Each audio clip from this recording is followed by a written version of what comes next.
Alright everyone, it's time for a little bit of advice to the survivalists, people who want to be more self-sufficient and so forth out there. Stop buying seed survival kits. I took the time to go through and sort of review the contents of some of these. I'm not going to name like names or vendors or anything like that because they all appear to be more or less the same. One thing that I've noticed with seed survival kits, so basically what it is it's a supply of seeds. The idea is, well, all hell is broken loose. You're plowing in a garden on your land or whatever, and you're trying to create enough of your own food so you can survive. The problem is, if you look at the components of many of these seed survival kits, they are very sparing on the larger, bulkier types of staple crops, some of the legumes, some of the grains that you would actually need in order to store things long term in such a situation. There are a lot of crops that they're including there, lettuce and kale and stuff like that, maybe collards, that, yeah, you can some of this material, but some of them not necessarily reliably, and you're going to need a cannery set up anyway. You're going to be canning a lot of food if you intend to survive with those kind of crops. The best kind of crops if you're trying to survive, let's say there's a nuclear war, okay? You've been spared, you haven't been vaporized, you haven't gotten leukemia or something, so now you're trying to do like survival farming or something. What kind of crops do you think you're going to grow? The first problem is that if there's any truth at all to the idea of like nuclear winter, if that's what you're concerned about, the nuclear war side, not the general breakdown of order, epidemic, civil war side, but specifically like a nuclear war, you're going to want crops that can deal with a shorter season, potentially. Now, if you're like in like southern Florida or something, maybe not the greatest problem, but if you're in one of the large temperate zones where a hell of a lot of the world's northern hemispheric population lives, you're going to have some problems trying to grow a lot of the hotter weather crops. Even corn probably wouldn't have enough of a growing season. What kind of crops do you need? You need things like turnips, beets, carrots, some of the staple root crops. They can be processed into sort of flour and similar materials. They can be used as a stand-in for some of the staple grains. Potatoes would probably do well. Although at the same time, if you guys like some potato blight, you're probably screwed if you're trying to do that. Certain grains, not maybe corn and sorghum, sort of the slightly warmer grains, but certainly something like barley or oats or something along those lines, wheat, and maybe winter wheat if you know how to grow that.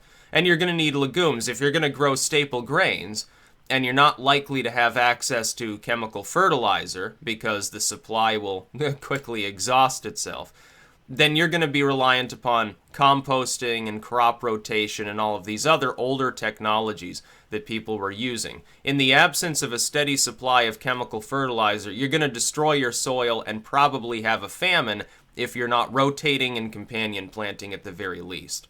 For instance here, what do I do? When I plant a crop in a garden bed, I don't plant the same crop there the next year, unless if it's like chamomile, wildflowers, something like that, maybe an herb garden. Not so nutrient intensive, not so big a problem. But corn's going to leach all that nitrogen right out of your soil. So you're going to need to you companion plant it with beans or peas or something. That helps a little bit. Then the next year, you plant something totally different. You don't want anything that's too nitrogen intensive. You put something in there, some fruiting crop that needs more on the potassium side or something like that, some root crop that needs more phosphate. And you rotate your crops. It keeps the soil healthy. It keeps plant diseases down. My worry is that a lot of people that would otherwise, they have the wherewithal and maybe the skills to survive in a disaster. They certainly have the willpower, they have land, or otherwise they're probably not buying a seed survival kit. So they're set up to do what they need to do, but they're not really thinking about what their food supply is going to be like. You can take corn, and if you can make lye from wood ash, you can process it into hominy, dry it in the sun. It'll last longer. You can make literally like something that would approximate corn nuts. It'll last for months. It'll last. You can store the cobs, dry them.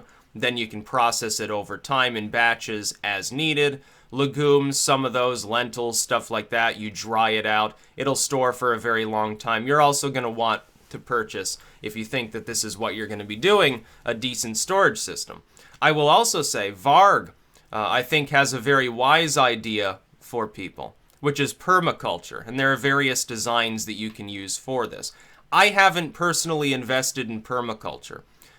In the future, I probably will experiment with it. My experiment has been with terra preta. That is the making of charcoal, and I make mine a little bit less refined than many people. Some people are like, oh, it needs to be pure charcoal, perfectly ground, and pump it into the soil.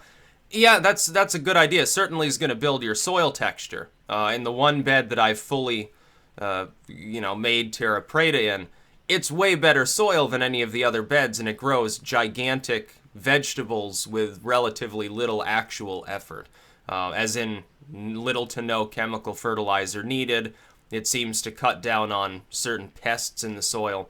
I process mine with some wood ash too because I want some phosphate as well because I grow a lot of root crops. So that's my experiment, and it works.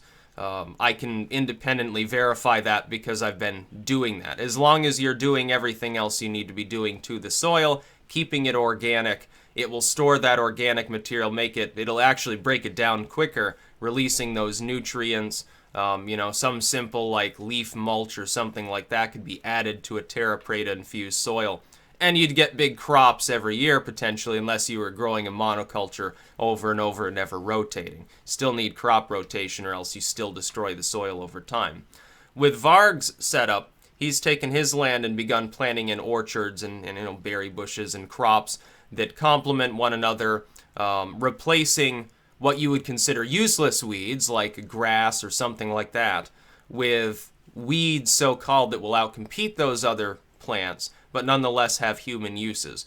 That's a great idea because it requires a lot less maintenance. From the perspective of the sort of capitalistic structure of modern farming, that doesn't make sense because things are more spread out and less homogenized. They're not monocultured, and harvesting it as far as for commercial purposes would be a bitch.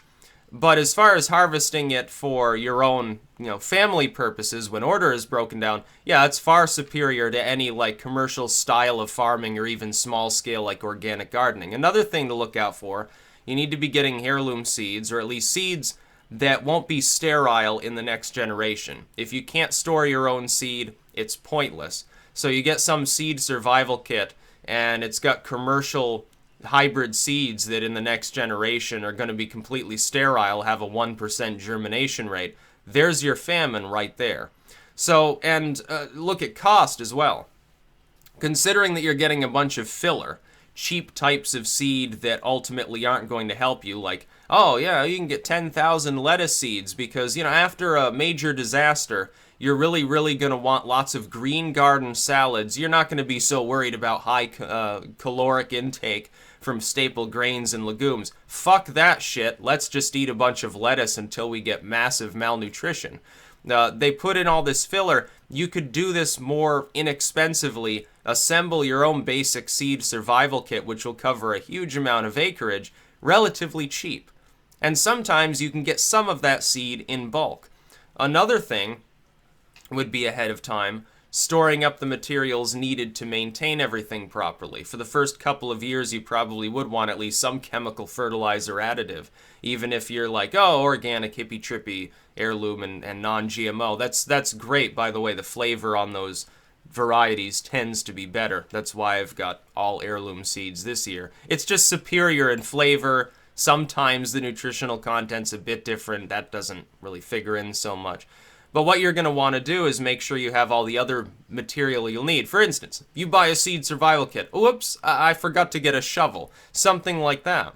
And you can't necessarily count on being able to use like mechanized farming like a tractor. You may literally need to go barter, something in your survivalist collection. Oh, here's a crate of MREs and a handgun. I need those 2 oxen there and I need a plow.